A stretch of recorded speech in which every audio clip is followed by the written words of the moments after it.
예, 엄영선이라는 사람은 식당을 하고 있었는데요. 코로나도 맞이하고 해서 식당이 너무나 안 돼가지고 가게세도 제대로 못 나게 된 거예요. 그렇게 잘 되던 식당이 갑자기 하루아침에 손님이 뚝뚝 떨어지기 시작하더니 결국은 가게세도 못 나게 됐고 손님은 없어지는 아주 어려운 상황에서도 그냥 부처님의 가피만을 믿고 감사하는 마음으로 연부를 아주 열심히 했던 것입니다. 그리고 매사에 잘 부리던 짜증도 없애고 자신과 만나는 어떤 사람도 자비롭게 사랑하고 감사하는 마음으로 생활을 하는 것으로 바꿔버렸어요. 이분은 잘 안 될 때 불평불만하고 화내고 막 이런 것이 아니라 오히려 거꾸로 한 거죠. 말하자면 어떤 일에 대해서 잘 안 되는 일에 대해서 불평불만이 나오고 화도 나고 참 열도 받고 하는데 이분은 거꾸로 한 거예요. 연불도 더 많이 하고 시간이 많으니까 연불을 하기 더 좋네 하면서 이제 연불도 열심히 하고 짜증 부리던 것도 없애버리고 자신과 만나게 되는 사람은 어떤 사람도 사랑하고 감사하게 생각하는 마음으로 생활을 했던 것입니다. 아무리 장사가 안 되고 하더라도 그 시간에 연구를 더 많이 한 거예요. 어떻게 하면 똑같은 조건에서 우리 음식을 더 맛있게 할 수 있는가? 이 음식을 맛있게 할 수 있는 것에 대한 연구를 평상시에 안 하던 연구를 여러 가지 재료를 가지고 이렇게도 해보고 저렇게도 해보고 이렇게 하니까 맛이 없고 이렇게 하니까 뭐 이렇게 특징이 있고 맵고 짜고 한 것에 대한 것부터 또 인터넷도 찾아보면서 전문가들이 얘기도 듣고 다른 사람의 식당도 가서 뭐 장사가 안 되니까 그런 데도 가보기도 하고 하는 것입니다. 그전에는 뭐 다른 데 갈 틈도 없었고 그런 생각할 여가도 없었죠. 장사가 잘 되고 있으니까. 근데 그런 기회라고 생각했어요, 이 사람은. 연구를 하면서 언뜻 떠오르는 지혜가 생기면 노트에다 항상 써놓으면서 계속 그렇게 했어요.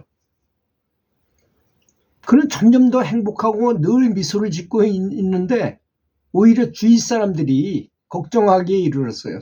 종업원들도 장사가 너무 안 되는데 봉급받으면서 있는데 사장은 매일 저렇게 싱글벙글하고 있으니 오히려 걱정을 했지만 이 엄영선 거사는 전혀 걱정도 없이 그는 이 땅에서 가장 행복한 사람처럼 그렇게 살면서 연부를 했던 것입니다.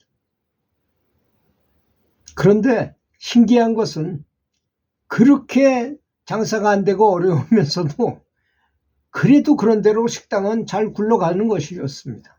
그런 대로 그렇게 잘 되는 건 아니지만 아주 근근덕신으로 그래도 굴러가더라 이거야. 다른 집은 다 문 닫고선 저 가게 내놓고 했는데 가게를 문을 닫고 딱 내놓는 순간에 엄청난 손해를 보게 됩니다. 사실 그렇잖아요. 다른 사람이 올 사람도 없는데 그만두게 되면 권리금도 못 받죠. 그냥 폭삭하는 거야. 몇천만 원은 그냥 날아가는 거 아니겠습니까? 하여튼 그렇게 어렵지만 그래도 계속 기도하고 싱글벙글하고 감사한 마음을 갖도록 노력하고 계속 그렇게 살았던 것입니다. 그리고 레시피도 바꾸고 더 어떻게 하면 어디다 초점을 맞추느냐. 제일 먼저 초점을 맞춘 거는 종업원들한테. 종업원들이 어떻게 하면 더 편해질 수 있는가를 종업원들한테 물어봤어요. 그래서 자기들이 좋은 아이디어를 내면 내가 그 아이디어를 사주겠다. 5,000원에서부터 5만 원까지. 그래서 얘기를 했더니 뭐 끌고 다니게 해달라. 들고 다니는 허리가 아파서 못하겠으니 그래서 그 좌식으로 있던 거를 입식으로 만들고 의자에 앉도록 하고 이렇게 그런 걸 다 바꾸기도 하고 그 장사 안 되는 동안에 많은 시스템을 바꿨어요. 종업원들이 가장 편할 수 있게 바꾼 거예요. 다른 데는 손님이 편할 수 있는 것만 신경 쓰고 종업원은 신경 안 쓰잖아요. 근데 이 사람은 생각을 바꿔서 종업원이 편할 수 있고 종업원이 가장 행복할 수 있게 만들어. 그래서 종업원이 쉴 수도 있고 뭐 손님이 없을 때 낮잠을 자는 곳도 한 군데 아주 좁은 장소 좀 만들어주고 이렇게 했던 것입니다.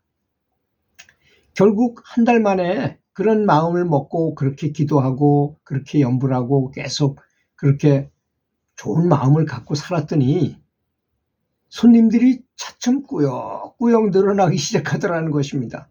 왜냐하면 장사가 잘 되는 집에 딱 가보면요. 이 분위기 자체가 달라요. 장사 잘 안 되면 뭔가 싸늘한 느낌이 들고 장사 잘 되는 집에 가면 아주 화평한 느낌이 듭니다. 이분이 이제 그걸 만드는 거야. 그동안에 종업원들하고 관계에서 아주 화평한 느낌이. 생각해 보세요. 어떤 집에 초대받아서 갔는데 그 집이 너무나 서로 사이가 좋고 아주 화평한 집이야. 그러면 그 집에 가 있으면 너무나 편안한 마음이 듭니다. 식당은 그래야 되잖아요. 근데 이 집이 바로 그런 것입니다. 요즘은 꾸역꾸역 늘어나기 시작하다니까 요즘은 발 디딜 틈 없이 많은 손님이 찾아와서 번호표를 이렇게 부과해야 될 정도로 사람이 많이 왔다 그래요. 역시 연불과 피와 아울러 신구의를 청정하게 하는 것은 대단히 중요하구나. 생각하는 습관과 말하는 방법과 행동하는 것을 잘했더니 이런 일이 벌어졌다는 거 아니겠습니까? 저는 기도를 많이 하는 사람도 많이 보았고 연불을 많이 하는 사람도 많이 보았습니다. 하지만 그 중에서도 이 엄영선 씨처럼 가장 지혜롭고 행복한 사람은 늘 감사하는 사람이더라는 거죠. 연불하면서 감사하면서 연불하면 연불의 효과가 10배, 100배, 1000배씩 높아져요. 엄청나게 높아집니다. 저는 중국 기공을 배웠기 때문에 제가 생각을 어떻게 하면 더 이 에너지가 강해지고 약해지는지를 정확하게 알아요. 근데 보통 그냥 이렇게 연불을 하다가 갑자기 내가 감사한 마음을 가지고 외면에 있는 부처님과 내면에 있는 자성불에게 감사한 마음을 다 가지면서 기도하잖아요. 10배, 100배 이렇게 이 영적인 힘이 세져요. 그건 확실한 것입니다. 아주. 제가 뭐 오랫동안 연불한 사람 아닙니까? 제가 거짓말할 리도 없는 것이고. 그러니까 감사하면서 하면 안 되는 일이 없어요. 너무나 잘 돼. 이 엄영선 씨 가게 문 다 닫았어요. 옆에는. 근데 자기만 나중에 잘 돼가지고 사람들이 바글바글 해가지고 번호표까지 하는 그렇게 대박이 난 장사가 됐다는 것입니다. 왜 다른 데는 싸늘한데 여기 오면 아주 편안하고 그 분위기가 그렇잖아요. 그 안에 종업원들한테도 잘 대해주고 본인도 아주 손님들 한 사람 한 사람 오는 걸 부처님처럼 보면서 감사하면서 이렇게 장사를 하니 거기 오는 사람들이 얼마나 행복하고 또 레시피에 대해서 굉장히 많은 연구를 해가지고 맛도 그전보다 훨씬 더 좋아지고 그전에는 5가지 하던 그 메뉴를 줄여가지고 단 3가지만 하는 거예요. 이게 좀 전문적인 데를 더 좋아해요. 사람들은 여러 가지를 하는 것도 하지만 정말 잘 되는 집 가면 레시피가 하나나 2가지밖에 없어요. 메뉴가. 그런 집이 오히려 더 잘 되는 것입니다. 이분이 그걸 줄이면서 오히려 더 업그레이드 시켜가지고 또 재료도 좋은 걸 쓰고 재료값 그래봐야 차이 얼마 안 나거든요. 근데 식당 주인들은 어떻게 하면 이득을 많이 남기려고 재료를 나쁜 걸 써요. 근데 엄영선 씨는 그렇게 안 했습니다. 손님들이 왕이다라는 생각을 가지고 부처님처럼 모시려고 정말 정성을 다 한 거죠.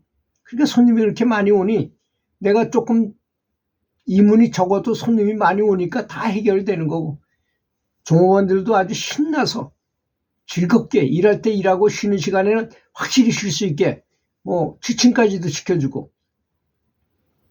편안하게 할 수 있도록 해주니까 한 가족같이 변하고 장사는 점점 잘 되고